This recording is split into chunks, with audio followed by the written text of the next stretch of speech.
persiapan lebaran Mas iki ada jajanmu. Apa kuwi ada jajan ki?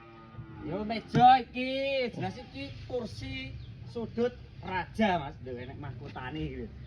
Oh, regane piro ngene iki? Iki 3.500.000-an ae. Lah. Sampeyan iso milih. Pilihane akeh berarti. Pilihane akeh. Pengen sing rada murahne ya nek. Regane piro? Sing 2.800.000-an iki ngene. Kaya apa kuwi? Jajan tak jejer iki. Sak mene mbane iki garek milih. Pilih sing ndi iki oleh kae oleh. Kae oleh. Wah, pilihane sen Pilihane akeh iki. gak lumrah akeh. Bahane apa nye? Bahane kejati kabeh to Mas kok. Wah, kayak jati asli iki. Jati asli to.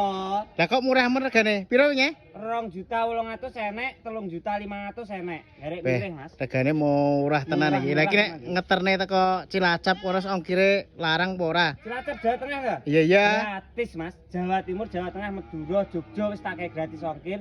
Bayare iki ya wis penak. Piye? Barang teko iki dijejer nang omahmu, ditata lagi dibayar. Mau enak pol berarti pisan ya. Lah anu nih, apa mau cara pesan? Oh. Dulu-dulu nek pengen pesen iki ning ngisore bio profil iki wis lengkap WA-ne ya nek garek ngetul-tul ngene wis terhubung karo admin.